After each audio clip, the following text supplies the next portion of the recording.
Some people say if you want to make money, solve a problem. Well, that's true. But what if you can't find a problem? Guess what happens? You don't solve the problem that you can't find. Here's how I lead my business.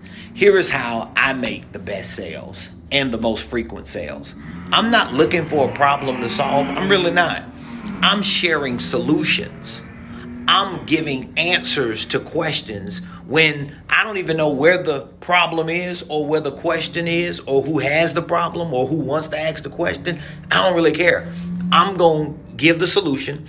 I'm going to share the answers, and I'm going to let my sharing become my selling. Most of the business transactions I make come from people reaching out to me because they have heard me somewhere solve a problem or give an answer to a question that nobody even asked me for. So don't just look for problems to solve. Just share the solution.